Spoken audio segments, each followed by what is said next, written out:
ಕೋಲಾರದಲ್ಲಿ ಈಗ ಸರ್ಕಾರಿ ಆಸ್ಪತ್ರೆಯಲ್ಲಿ ಶೇಕಡ 38% ಸಿಸೇರಿಯನ್ ಹೆರಿಗೆಗಳಾಗ್ತಿದ್ರೆ ಖಾಸಗಿ ಆಸ್ಪತ್ರೆಗಳಲ್ಲಿ ಶೇಕಡ 72%ಗಿಂತ ಹೆಚ್ಚಿಗೆ ಒಂದು ಸಿಸೇರಿಯನ್ ಹೆರಿಗೆಗಳು ಮಾಡ್ತಿದ್ದಾರೆ ಅಂತೇಳಿ ಭಾಳ ವಿವರವಾಗಿ ಪತ್ರಿಕೆಯಲ್ಲಿ ಬರೆದಿದ್ದಾರೆ. ನನ್ನ ಒತ್ತಾಯ ಇಷ್ಟೇ, ಕೋಲಾರ ಭಾಗಕ್ಕೆ ಸಂಬಂಧಪಟ್ಟಂಗೆ ನಾನು ಹೇಳೋದಾದರೆ ಸಿಸೇರಿಯನ್ ಹೆರಿಗೆಗೆ ಯಾಕೆ ಹೆಚ್ಚಾಗ್ತಿದೆ ಅನ್ನೋದನ್ನು ಸರ್ಕಾರ ಅದ್ರ ಬಗ್ಗೆ ವಿಚಾರ ಮಾಡಿ.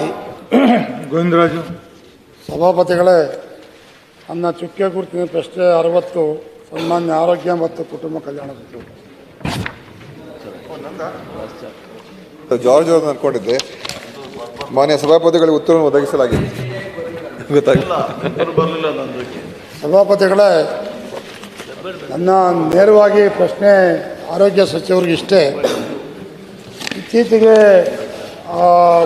ಪ್ರಜಾವಾಣಿಯ ಪತ್ರಿಕೆಯಲ್ಲಿ, ಡೆಕ್ಕನ್ ಹೆರಾಲ್ಡ್ ಪತ್ರಿಕೆಯಲ್ಲಿ ಈ ಸಿ ಸೆಕ್ಷನ್ ಹೆರಿಗೆಗಳು ಪ್ರತಿ ವರ್ಷ ಅತಿ ಹೆಚ್ಚಾಗ್ತಾ ಇದೆ.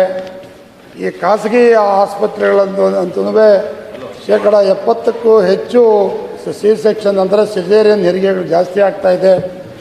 ಅದಕ್ಕೆ ಮುಖ್ಯ ಕಾರಣ ಖಾಸಗಿ ಆಸ್ಪತ್ರೆಗಳಲ್ಲಿ 4-6 ಕಡೆ ಆ ವೈದ್ಯರು ಕೆಲಸ ಮಾಡೋದ್ರಿಂದ ಏನು ಇವತ್ತಿನ ದಿವಸ ಪೇಷಂಟ್ಸ್ ಬರ್ತಾರೆ ಹೆರಿಗೆಗೆ, ಅವ್ರಿಗೆ ತಪ್ಪು ಮಾಹಿತಿಯನ್ನು ಕೊಟ್ಟು ದಾರಿ ತಪ್ಪಿಸಿ ಅವ್ರನ್ನ ಅನವಶ್ಯಕವಾಗಿ ಸಿಸೇರಿಯನ್ ಮಾಡುವಂಥ ಕೆಲಸನ ಇವತ್ತಿನ ದಿವಸ ಮಾಡ್ತಿದ್ದಾರೆ ಅಂಥೇಳಿ ಇತ್ತೀಚೆಗೆ ಪತ್ರಿಕೆಗಳಲ್ಲಿ ಹೆಚ್ಚಿಗೆ ಅದು ವರದಿಯಾಗಿದೆ. ಭಾಳ ಮುಖ್ಯವಾಗಿ ಕೋಲಾರದಲ್ಲಿ ಈಗ ಸರ್ಕಾರಿ ಆಸ್ಪತ್ರೆಯಲ್ಲಿ ಶೇಕಡ 38% ಸಿಸೇರಿಯನ್ ಹೆರಿಗೆಗಳಾಗ್ತಿದ್ರೆ ಖಾಸಗಿ ಆಸ್ಪತ್ರೆಗಳಲ್ಲಿ ಶೇಕಡ 72%ಗಿಂತ ಹೆಚ್ಚಿಗೆ ಒಂದು ಸಿಸೇರಿಯನ್ ಹೆರಿಗೆಗಳು ಮಾಡ್ತಿದ್ದಾರೆ ಅಂಥೇಳಿ ಭಾಳ ವಿವರವಾಗಿ ಪತ್ರಿಕೆಯಲ್ಲಿ ಬರೆದಿದ್ದಾರೆ. ನನ್ನ ಒತ್ತಾಯ ಇಷ್ಟೇ, ಕೋಲಾರ ಭಾಗಕ್ಕೆ ಸಂಬಂಧಪಟ್ಟಂಗೆ ನಾನು ಹೇಳೋದಾದರೆ ಸಿಸೇರಿಯನ್ ಹೆರಿಗೆಗೆ ಯಾಕೆ ಹೆಚ್ಚಾಗ್ತಿದೆ ಅನ್ನೋದನ್ನು ಸರ್ಕಾರ ಅದ್ರ ಬಗ್ಗೆ ವಿಚಾರ ಮಾಡಿ. ಕೋಲಾರ ಜನತೆಗೆ ದಸರಾಗ ಒಂದು ಆಫರ್ ಸರ್, ಕೇವಲ 599 ರೂಪಾಯಿಗೆ ಥಿಯೇಟರ್ ವಿತ್ ಡೆಕೋರೇಷನ್, ಒಂದು ಟೇಟಿ, ಒಂದು ಫ್ಲವರ್ ಬೊಕ್ಕೆ ಇಷ್ಟು ಇರುತ್ತೆ ಸರ್. ನಮ್ಮಲ್ಲಿ birthday, wedding anniversary, mom to be, bride to be, groom to be ಎಲ್ಲ ತರ ಹ್ಯಾಪಿ ಮೂಮೆಂಟ್ಸ್ ನ ಸೆಲೆಬ್ರೇಟ್ ಮಾಡ್ಕೋಬಹುದು. Location Kolar MG road near Axis bank opposite. Caesarean ಮಾಡಿಕೊಳ್ಳಿಕ್ಕೆ ಬಹಳ ಮುಖ್ಯವಾಗಿ ನಾನು ಡಾಕ್ಟರ್ ಹತ್ರ ವಿಚಾರಿಸಿದೆ. ಈ ಪ್ರಶ್ನೆನ ಮಾಡಿದ ಮೇಲೆ ಅಪೌಷ್ಟಿಕತೆಯೇ ಹೆಚ್ಚು ನಮ್ಮ ಭಾಗದಲ್ಲಿ ಅಂತ ಹೇಳ್ತಾರೆ. ಅದಿನ್ನು ಕಲ್ಯಾಣ ಕರ್ನಾಟಕದಲ್ಲಿ ಇನ್ನೂ ಸಹ ಜಾಸ್ತಿ. ಹಾಗಾಗಿ ನನ್ನ ಒತ್ತಾಯ ಇಷ್ಟೇ, ನಾನು ಹೆಚ್ಚಿಗೆ ಇದ್ರ ಬಗ್ಗೆ ಚರ್ಚೆ ಮಾಡೋಕ್ಕೆ ಹೋಗೋದಿಲ್ಲ. ನಮ್ಮ ಆರೋಗ್ಯ ಮಂತ್ರಿಗಳು ಈ ನಿಟ್ಟಿನಲ್ಲಿ ಭಾಳ ಶ್ರದ್ಧೆ ವಹಿಸಿ ನಮ್ಮ ಕೋಲಾರದ ಮಟ್ಟಿಗೆ ಸಾಕಷ್ಟು ಅನುಕೂಲಗಳು ಸಹ ಮಾಡಿದ್ದಾರೆ. ಈಗ ಅಲ್ಲಿ ನಿಮ್ಮ ಹಿಂದಿನ ಕಾಂಗ್ರೆಸ್ ಸರ್ಕಾರದಲ್ಲೇ ಮಹಿಳಾ ಮತ್ತು ಮಕ್ಕಳ ಆಸ್ಪತ್ರೆ ಹೆಚ್ಚಿಗೆ ಮಾಡಿದೆ. ಈಗ ಮತ್ತೆ ಈ ವೇಮಗಲ್ ನರಸಾಪುರ ಭಾಗದಲ್ಲಿ ಸುಮಾರು 50,000ಕ್ಕೂ ಹೆಚ್ಚು ಕಾರ್ಮಿಕರು ಇವತ್ತು ಹೆಚ್ಚಿಗೆ ಅಲ್ಲಿಗೆ ಕೆಲಸಕ್ಕೆ ಬರ್ತಿದ್ದಾರೆ. ಕಾರ್ಮಿಕರೇ ಹೆಚ್ಚಾಗಿರುವಂಥ ಕೋಲಾರ ಭಾಗದಲ್ಲಿ ಈ ಮಕ್ಕಳ ಮತ್ತು ಹೆರಿಗೆ ಆಸ್ಪತ್ರೆನ ಇದು ಜಾಗ ಇನ್ನೂ ಸ್ವಲ್ಪ ಜಾಸ್ತಿ ಮಾಡಬೇಕು. ಯಾಕಂದರೆ ಇವತ್ತು ಬೆಳಗ್ಗೆ ಅಡ್ಮಿಟ್ ಆದರೆ ಸಂಜೆಗೆ ಡಿಸ್ಚಾರ್ಜ್ ಮಾಡಿ ಕಳಿಸ್ಬಿಡ್ತಿದ್ದಾರೆ. ನಾನೆಲ್ಲ ಮಾಹಿತಿ ತಗೊಂಡಿದ್ದೀನಿ. ಅದಕ್ಕೆ ಹೆಚ್ಚಿನ ಸ್ಥಳಾವಕಾಶ ನೀವು ಕೋಲಾರದಲ್ಲಿ ಮಾಡಿಕೊಡ್ಬೇಕು. ಅದಕ್ಕೆ ಬೇಕಾದಂಥ ಸಿಬ್ಬಂದಿ ಭಾಳ ಕಡಿಮೆ ಇದ್ದಾರೆ. ಆ ಸಿಬ್ಬಂದಿ ನೀವು ಒದಗಿಸ್ಕೊಡ್ಬೇಕು. ಈಗಾಗಲೇ ಕೇಂದ್ರ ಸರ್ಕಾರದ NHM ಯೋಜನೆಯಲ್ಲಿ 50 ಬೆಡ್ CCB ಆಸ್ಪತ್ರೆ ಕೂಡ ಈಗ ಪ್ರಾರಂಭ ಮಾಡಲಿಕ್ಕೆ ತಯಾರಾಗಿದೆ. ಅದಕ್ಕೆ ನೀವು ಅಗತ್ಯ ಸಿಬ್ಬಂದಿ, ಡಾಕ್ಟರ್ಸ್ ಮತ್ತು ಸಿಬ್ಬಂದಿನ ಕೂಡಲೇ ಒದಗಿಸಿ ಅದು ಪ್ರಾರಂಭಕ್ಕೆ ಮಾಡಲಿಕ್ಕೆ ನೀವು ಅವಕಾಶ ಮಾಡಿಕೊಡಬೇಕು. ಭಾಳ ಮುಖ್ಯವಾಗಿ ಪ್ರತಿ ವರ್ಷ ನೀವು ಕೊಟ್ಟಿರೋ ದಾಖಲೆಯಲ್ಲೇ ನೋಡಿದ್ರೆ ಪ್ರತಿ ವರ್ಷ ಸಿಸೇರಿಯನ್ ಪ್ರಮಾಣ ಹೆಚ್ಚುತ್ತಾ ಇದೆ. ಅದಕ್ಕೆ ಕಾರಣನ ಕಂಡುಹಿಡಿದು ಇದಕ್ಕೆ ಖಾಸಗಿ ಆಸ್ಪತ್ರೆಗಳಲ್ಲಿ ಸೂಕ್ತ ಕಡಿವಾಣ ಹಾಕಬೇಕು ಅನ್ನೋದು ನನ್ನ ಒತ್ತಾಯ. ಸಚಿವರು ಮಾನ್ಯ ಸಭಾಪತಿಗಳೇ, ಗೌರವಾನ್ವಿತ ಗೋವಿಂದರಾಜು ಅವರು ಭಾಳ ಒಂದು ಮುಖ್ಯವಾದಂಥ ವಿಷಯದ ಬಗ್ಗೆನೇ ಇಲ್ಲಿ ಪ್ರಶ್ನೆ ಹಾಕಿದ್ದಾರೆ. ತಮಗೆಲ್ಲ ಗೊತ್ತಿರುವ ಹಾಗೆ ಏನು ಈ ಸಿ ಸೆಕ್ಷನ್ಗಳನ್ನು ಮಾಡಿಸ್ಕೊಳ್ತಕ್ಕಂಥದ್ದು ಪ್ರಮಾಣ ಹೆಚ್ಚಾಗ್ತಾ ಇರುವಂಥ ಒಂದು ವಿಷಯ, ಅದು ಸಾಕಷ್ಟು ವರ್ಷಗಳಿಂದ ಚರ್ಚೆಯಲ್ಲಿ ಇರುವಂಥದ್ದು. ಇದಕ್ಕೆ ಒಂದು ಕಾರಣ ಏನಂತ ಹೇಳಿದ್ರೆ, ಅನೇಕ ಕಡೆ ಕೇವಲ ಹಣಕ್ಕೋಸ್ಕರ ಹೆಚ್ಚು ಮಾಡ್ತಾ ಇರೋದನ್ನು ಹೇಳೋಕ್ಕಾಗೋದಿಲ್ಲ. ಕೆಲವು ಕಡೆ ಹೆರಿಗೆ ಆಗುವಂಥ ಸಂದರ್ಭದಲ್ಲಿ ಆ ಕುಟುಂಬದ ಸದಸ್ಯರುಗಳೇ ಸಿ ಸೆಕ್ಷನ್ಗೆ ಹೆಚ್ಚು ಅದಕ್ಕೆ ಹೋಗ್ತಕ್ಕಂಥದ್ದು ಆಗ್ತಾ ಇದೆ. ಯಾಕಂತ ಹೇಳಿದ್ರೆ ಸಹಜ ಹೆರಿಗೆಗಳು ಮಾಡ್ಕೊಳ್ತಕ್ಕಂಥದ್ದಕ್ಕೆ ಅವ್ರಿಗೆ ಎಲ್ಲೊಂದು ಕಡೆ ಒಂದು ಧೈರ್ಯ ಅಥವಾ ಅದನ್ನು ಆ ನೋವನ್ನು ತಡ್ಕೊಳ್ತಕ್ಕಂಥ ಶಕ್ತಿ, ಭಯ ಎಲ್ಲ ಕೂಡ ಒಂದು ಕಡೆ ಕಾರಣ ಆಗ್ತಾ ಇದೆ. ಮತ್ತು ಅವ್ರಿಗೆ ಮೊದಲೇ ಮಾನಸಿಕವಾಗಿ ತಯಾರಾಗಬೇಕು. ಒಂದು ಸಹಜ ಹೆರಿಗೆಗಳು ಮಾಡ್ಕೊಳ್ತಕ್ಕಂಥದ್ದಕ್ಕೆ ಇವತ್ತು ನಾವು ನಮ್ಮ ಒಂದು ಸಮಾಜದಲ್ಲಿ ಆ ಒಂದು ಯಾರು ಹೆರಿಗೆಗೆ ತಯಾರಾಗಿರ್ತಾರೆ ಅವ್ರಿಗೆ ಮಾನಸಿಕವಾಗಿ ತಯಾರು ಮಾಡ್ತಕ್ಕಂಥದ್ದು ಭಾಳ ಮುಖ್ಯ ಇದೆ. ದೈಹಿಕವಾಗಿ ತಯಾರು ಮಾಡಬೇಕು ಮತ್ತು ಇದನ್ನು ಎದುರಿಸ್ತಕ್ಕಂಥ ಶಕ್ತಿ ಅವರಲ್ಲಿ ತುಂಬಿಸುವಂಥದ್ದು ಕೂಡ ಆಗಬೇಕಾಗ್ತದೆ. ಸೊ ಅದಕ್ಕೆ ನೀವು ಹೇಳಿದೆ ಒಂದು ಅಪೌಷ್ಟಿಕತೆ ಒಂದು ಕಾರಣ ಇರ್ಬೋದು, ಆದರೆ ಅದು ಒಂದೇ ಕಾರಣ ಅಲ್ಲ. ಹೆಚ್ಚು ಈ ಸಿ ಸೆಕ್ಷನ್ ಹೆರಿಗೆಗಳಾಗ್ತಾ ಇರುವಂಥದ್ದು ಎಲ್ಲಿ ಅಭಿವೃದ್ಧಿ ಹೊಂದಿರತಕ್ಕಂಥ ಪ್ರದೇಶಗಳಲ್ಲಿ ಹೆಚ್ಚು. ಈಗ ನೀವು ಕಲ್ಯಾಣ ಕರ್ನಾಟಕ ಅಂತ ಹೇಳಿದ್ರಲ್ಲ, ಅಲ್ಲಿ ಸಿ ಸೆಕ್ಷನ್ ಕಮ್ಮಿ ಇರ್ತದೆ. ಎಲ್ಲಿ ಅಭಿವೃದ್ಧಿ ಹೊಂದಿರತಕ್ಕಂಥ ಜಿಲ್ಲೆಗಳಿರ್ಬೋದು ಅಥವಾ ರಾಜ್ಯಗಳೇ ಇರ್ಬೋದು, ಎಜುಕೇಷನ್ ಹೆಚ್ಚಿದೆ, ಪೌಷ್ಟಿಕಾಂಶ ಹೆಚ್ಚಿದೆ, ಅಲ್ಲೂ ಕೂಡ ಸಿ ಸೆಕ್ಷನ್ಗಳು ಹೆಚ್ಚಾಗ್ತದೆ. ಯಾಕಂದರೆ ಅದು ಒಂದು ರೀತಿ ಅವ್ರಿಗಿರುವಂಥ ಆತಂಕ ಇರ್ಬೋದು, ನಮಗೆ ಸಮಸ್ಯೆ, ನಮಗೆ ಇದನ್ನು ಎದುರಿಸೋಕ್ಕೆ ಆಗೋದಿಲ್ಲ ಅಂತ. ಕೆಲವು ಕಡೆ ಈ ಖಾಸಗಿ ಆಸ್ಪತ್ರೆಗಳಲ್ಲಿ ಯಾಕಂದರೆ ಅವ್ರಿಗೆ ಹೆಚ್ಚು ಅದು ಲಾಭದಾಯಕ. ಸಿ ಸೆಕ್ಷನ್ ಮಾಡಿಸಿದ್ರೆ ಹಣನೂ ಕೂಡ ಹೆಚ್ಚು ಮತ್ತು ಕೆಲಸ ಕೂಡ ಕಮ್ಮಿ, ಮತ್ತು ಕೆಲಸ ಕೂಡ ಕಮ್ಮಿ. ಯಾಕಂದರೆ ಸಹಜ ಹೆರಿಗೆ ಮಾಡಬೇಕಾದ್ರೆ ಭಾಳಷ್ಟು ತಯಾರಿಕೆ, ಅವರಲ್ಲಿ ಅದಕ್ಕೆ ಎಫರ್ಟ್ ಬೇಕಾಗ್ತದೆ, ಸಮಯ ಬೇಕಾಗ್ತದೆ. ಅದರಲ್ಲಿ ಅವ್ರ ಜೊತೆ ನಿಲ್ಲಬೇಕಾಗ್ತದೆ, ಅವ್ರಿಗೆ ಪೂರ್ತಿ ಬೆಂಬಲ ಕೊಡಬೇಕಾಗ್ತದೆ, ಅದೆಲ್ಲ ಇದೆ. ಆದರೆ ಈ ಸಿ ಸೆಕ್ಷನ್ ಏನಿಲ್ಲ, ತಾವು ಅವ್ರಿಗೆ ಅನೆಸ್ಥೀಷಿಯಾ ಕೊಡೋದು, ಕಟ್ ಮಾಡೋದು, ಮಗು ತೆಗೆಯೋದು, ಸ್ಟಿಚ್ ಮಾಡೋದು, ಕ್ಲೋಸ್ ಮಾಡೋದು, ಆ ಥರದ್ದು ಇರ್ತಕ್ಕಂಥದ್ದು. ಸೊ ಅದಕ್ಕೆ ದುಡ್ಡು ಜಾಸ್ತಿ ಇದೆ, ಕೆಲಸನೂ ಕಮ್ಮಿ ಇದೆ.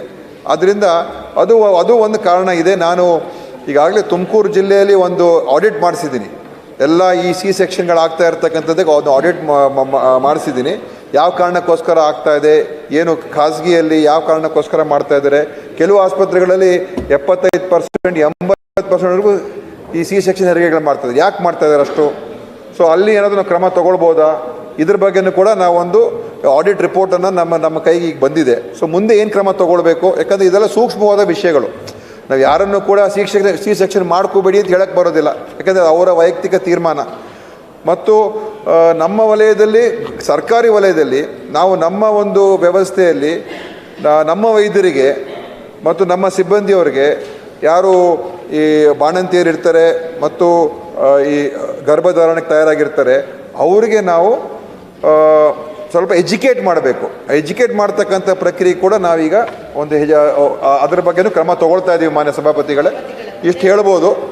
ಮತ್ತು ತಾವು ಕೋಲಾರ ಜಿಲ್ಲೆ ಬಗ್ಗೆ ಹೇಳಿದ್ದೀರಾ, ಅದು ಖಂಡಿತ CCB ಅದೇನೀಗ ನಿರ್ಮಾಣ ಆದಮೇಲೆ ಅದಕ್ಕೆ ಸಿಬ್ಬಂದಿ ಒದಗಿಸ್ಕೊಡ್ತೀವಿ. MCH ಆಸ್ಪತ್ರೆ ಬೇಡಿಕೆ ಹೆಚ್ಚಿದೆ ಅಂತ ಹೇಳ್ತಾ ಇದ್ದೀರಾ. MCH ಆಸ್ಪತ್ರೆ ಕೊಡುವಂಥದ್ದು ಬೆಡ್ ಆಕ್ಯುಪೆನ್ಸಿ ರೇಟ್ ಪ್ರಕಾರ ಹೆಚ್ಚು ಹೆರಿಗೆಗಳು, ಹೆಚ್ಚು ಅಲ್ಲಿ ಅವಶ್ಯಕತೆ ಇದೆ ಅಂತ ನಮಗೆ ಬಂದರೆ ಖಂಡಿತವಾಗಿ ಅಲ್ಲಿ MCH ಆಸ್ಪತ್ರೆ ಮಾಡಿಸ್ಕೊಡ್ತೀನಿ. ಅದ್ರ ಬಗ್ಗೆ ಏನು ಅದು ಆ ಮಾನದಂಡದ ಪ್ರಕಾರ ಇರಬೇಕು ಅಷ್ಟೇ. ಅನಾವಶ್ಯಕವಾಗಿ ನಾವು ಕಟ್ಬಿಟ್ಟು ಖಾಲಿ ಇಟ್ಕೊಳ್ಳೋಕ್ಕಾಗೋದಿಲ್ಲ. ಹೆರಿಗೆಗಳು ಹೆಚ್ಚಾಗ್ತಾ ಇರುವಂಥ ಒಂದು ತಾಲೂಕು ಇದ್ದರೆ ಅಲ್ಲಿ ಇನ್ನೊಂದು MCH ಆಸ್ಪತ್ರೆ ಕೊಡ್ತೀನಿ ನಾನು. ಅದ್ರ ಬಗ್ಗೆ ತಾವು ನೋಡಿ. ಅದಕ್ಕೆ ಏನಂತ ಹೇಳಿದ್ರೆ, ನಮ್ಮ ಜಿಲ್ಲೆಯಲ್ಲಿ, ಶಿವಮೊಗ್ಗ ಜಿಲ್ಲೆಯಲ್ಲಿ KDB ಮೀಟಿಂಗ್ ನಲ್ಲಿ ಇದ್ರು ಮಧು ಬಂಗಾರಪ್ಪನವರು, ಹೆರಿಗೆನೇ ಮಾಡಿಲ್ಲ ಡಾಕ್ಟ್ರು. ಒಂದು ಹೆರಿಗೆ ಮಾಡದ ಡಾಕ್ಟರ್ ಇದ್ದರು. ಅದು ಆ ಥರ ಗೈನಕಾಲಜಿಸ್ಟ್ ಸಾಕಷ್ಟು ಕಡೆ ನಮ್ಮ ಸಮುದಾಯ ಆರೋಗ್ಯ ಕೇಂದ್ರಗಳಲ್ಲಿ ಅಲ್ಲೆಲ್ಲ ಕೆಲವು ಕಡೆ ಶೂನ್ಯ ಇದೆ, ಕೆಲವು ಕಡೆ 1, 2. ಅದಕ್ಕೆ ನಾವೇನು ಮಾಡ್ತಾ ಇದ್ದೀವಿ ಈ ಸಲ, ಅವ್ರಿಗೆಲ್ಲರಿಗೂ ಕೂಡ ತಾಲೂಕು ಆಸ್ಪತ್ರೆಗಳಿಗೆ ಶಿಫ್ಟ್ ಮಾಡಿ ಅಲ್ಲಿ ಕೆಲಸಗಳು ಕೊಡ್ತಕ್ಕಂಥದ್ದಕ್ಕೆ ಮಾಡೋದಕ್ಕೆ ಒಂದು ತೀರ್ಮಾನ ನಮ್ಮ ಕ್ಯಾಬಿನೆಟ್ ಅನುಮೋದನೆ ಆಗಿದೆ. ಅದನ್ನು ನಾ ಈಗ ಸ್ಥಳಾಂತರ ಮಾಡಿ ಅವ್ರಿಗೆ ನಾವು ಕೊಡುವಂಥ ಸಂಬಳ 2.5 ಲಕ್ಷ 3 ಲಕ್ಷ ಸಂಬಳ ಕೊಡ್ತೀವಿ. ಅವ್ರಿಗೇನು ಕೆಲಸನೂ ಇಲ್ಲ, ಅಥವಾ ತಿಂಗಳಿಗೆ 5 ಹೆರಿಗೆ 7 ಹೆರಿಗೆಗಳು ಮಾಡ್ತಾರೆ. ಅದರಿಂದ ಇದು ಖಂಡಿತವಾಗಿಯೂ ಯಾವ ಒಂದು ಉದ್ದೇಶಕ್ಕೆ ಅವರು ಇದ್ದಾರೆ ಆ ಉದ್ದೇಶ ಸಫಲ ಆಗ್ತಾ ಇಲ್ಲ. ಅದಕ್ಕೆ ಬೇರೆ ಒಂದು ನೀತಿ ತೊಗೊಂಬಂದಿದ್ದೀನಿ ಮಾನ್ಯ ಸಭಾಪತಿಗಳೇ. ಆದರೆ ಈ ವಿಷಯದ ಬಗ್ಗೆ ಎಷ್ಟು ನಾನು ಹೇಳ್ತೀನಿ, ಇದನ್ನು ಒಂದು ಎಲ್ಲ ರೀತಿಯಲ್ಲೂ ಕೂಡ ನಾವು ಇದನ್ನು ನೋಡಬೇಕಾಗ್ತದೆ. ಒಂದು ಕಡೆ ಆಸ್ಪತ್ರೆಗಳ ಮೇಲೆ ಕ್ರಮ ತಗೊಳ್ತಕ್ಕಂಥದ್ದಕ್ಕೆ ಆಡಿಟ್ ಮಾಡಿಸ್ತಾ ಇದ್ದೀನಿ, ಇನ್ನೊಂದು ಕಡೆ ಇದು ಸಾಮಾಜಿಕವಾದಂಥ ಅವ್ರಿಗೆ ಒಂದು ಎಜುಕೇಷನ್ ಕೊಡ್ತಕ್ಕಂಥ ಅರಿವು ಜಾಗೃತಿ ಮೂಡಿಸೋದು ಕೂಡ ಇದೆ. ಸಭಾಪತಿಗಳೇ, ಈಗ ಭಾರತಿ ಮೇಡಮ್ ಅವ್ರು ಹೇಳಿದ್ರು ನೋಡಿ, ಇದು ಖಾಸಗಿ ಆಸ್ಪತ್ರೆಗೆ ರೆಫರ್ ತನಿಖೆಗೆ ಸೂಚನೆ ಏನು ಹೇಳಿದ್ರು ಇವತ್ತು ಭಾರತಿ ಮೇಡಮ್ ಅವರು, ಸರ್ಕಾರಿ ಆಸ್ಪತ್ರೆಯಲ್ಲಿ ಡಾಕ್ಟರ್ಗಳು ಖಾಸಗಿ ಆಸ್ಪತ್ರೆಗೆ ಈ ನಡೆದಿರೋದು ಪ್ರಜಾವಾಣಿಯಲ್ಲಿ ಒಂದು ಸುದ್ದಿ ಕೂಡ ವರದಿಯಾಗಿದೆ. ಇದ್ರ ಬಗ್ಗೆ ಅಂದರೆ ನಮ್ಮಲ್ಲಿ ಈ ಹೆರಿಗೆಗಳು ಮಾಡ್ತಕ್ಕಂಥದ್ದು ನಮ್ಮಲ್ಲೇ ಆಗಬೇಕು. ಹೌದು, ನಾವು ರೆಫರ್ ಮಾಡಿದ್ರು ಕೂಡ ಈಗ ಒಂದು ಪ್ರಾಥಮಿಕ ಆರೋಗ್ಯ ಕೇಂದ್ರ, ಸಮುದಾಯ ಆರೋಗ್ಯ ಕೇಂದ್ರ ಬಂದಿದ್ದರೆ ತಾಲೂಕು ಆಸ್ಪತ್ರೆಗೆ ರೆಫರ್ ಮಾಡಬೇಕು ಅಥವಾ ಜಿಲ್ಲಾ ಆಸ್ಪತ್ರೆಗೆ ರೆಫರ್ ಮಾಡ್ತಾರೆ. ಖಾಸಗಿ ಆಸ್ಪತ್ರೆಗೆ ಬಹಳ ಅಪರೂಪ ಇರಬೇಕು, ನನಗೆ ಗೊತ್ತಿಲ್ಲ, ಬಹಳ ಅಪರೂಪ ಇರ್ತದೆ.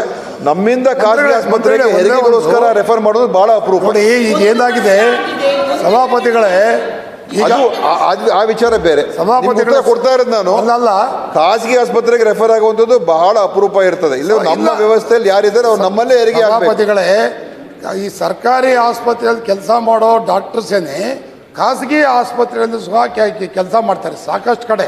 ನಿಮ್ಮಲ್ಲಿ ಅದು ನಿಷಿದ್ಧ, ಒಪ್ತೀನಿ. ಅವ್ರು ಅಲ್ಲಿ ಯಾರು ಕೆಲಸ ಮಾಡ್ತಾರೆ, ಇಲ್ಲಿನ ಪೇಷಂಟ್ ಬಂದವ್ರನ್ನ ಅಲ್ಲಿಗೆ ರೆಫರ್ ಮಾಡಿ ಇವರೇ ಹೋಗಿ ಅಲ್ಲಿ ಅದನ್ನೇ ಅದೇ ಸಿಜರಿನ್ ಮಾಡಿ ಹಣ ಪಡಿತಿರೋದು ಸಾಕಷ್ಟು ಇದೆ. ಇದು ರೆಫರಲ್ನ ಬಹಳ ವಿವರವಾಗಿ ಮಾಡಿ ರಿಪೋರ್ಟ್ ಮಾಡಿರೋದು ಕೂಡ ತಾವು ಹೇಳ್ತಾ ಇರೋದು ಸರ್, ರೆಫರಲ್ ಅಲ್ಲ ಹೇಳ್ತಾ ಇರೋದು ಅವ್ರು ಹೇಳ್ತಾ ಇರೋದು ಇಲ್ಲಿ ನಮ್ಮಲ್ಲಿರುವಂಥ ಡಾಕ್ಟ್ರು ಅವರೇ ಈ ಬಂದಿರತಕ್ಕಂಥವ್ರನ್ನ ಬೇರೆ ಆಸ್ಪತ್ರೆಗೆ ಕಳಿಸಿ ಅವರಲ್ಲಿ ಖಾಸಗಿ ಕಳಿಸುವಂಥದ್ದು. ಅದು ರೆಫರಲ್ ಅಲ್ಲ, ಅದು ಅವ್ಯವಹಾರ, ಅದು ಇಂಟರ್ ಅಡ್ಜಸ್ಟ್ಮೆಂಟ್. ಅದಕ್ಕೆ ಏನಾದರೂ ನಮ್ಮ ಮಾಹಿತಿ ಬಂದರೆ ಖಂಡಿತ ನಾವು ಅದ್ರ ಬಗ್ಗೆ ಕ್ರಮ ತಗೊಳ್ತೀವಿ. ಬಟ್ ಅದು ನಮ್ಮಲ್ಲಿ ಇಲ್ಲದೆ ಹೋದರೆ ಯಾವುದೇ ಒಬ್ಬ ಇರುವಂಥ ಗೈನಕಾಲಜಿಸ್ಟ್ ಇರ್ಬೋದು ಅಥವಾ ಅಬ್ಸ್ಟೆಟ್ರಿಷಿಯನ್ ಇರ್ಬೋದು, ಅವರು ಖಾಸಗಿ ಪ್ರಾಕ್ಟೀಸ್ ಮಾಡ್ತಕ್ಕಂಥದ್ದಕ್ಕೆ ಬ್ಯಾನ್ ಇದೆ. ಅವ್ರು ಮಾಡೋಕ್ಕೆ ಬರೋದಿಲ್ಲ. ಅವ್ರು ಬೇರೆ ಕಡೆ ಕಳಿಸ್ಕೊಟ್ಟಿದ್ರೆ ಅದು ಇನ್ನೊಂದು ಕ್ರಮ ತಗೊಳ್ಳೋದು ನೋಡೋಣ. ಅದು ನಮ್ಮಲ್ಲಿ ಬ್ಯಾನ್ ಮಾಡಿದ್ದೀವಿ. ಅವ್ರು ಪ್ರೈವೇಟ್ ಪ್ರಾಕ್ಟೀಸ್ ಮಾಡೋಂಗಿಲ್ಲ. ಜಗದೇವ್ ಗುತ್ತೇದಾರ್ ಹಾಗೂ ಕೇಶವ ಪ್ರಸಾದ್. ಧನ್ಯವಾದಗಳು ಸಭಾಪತಿಗಳೇ.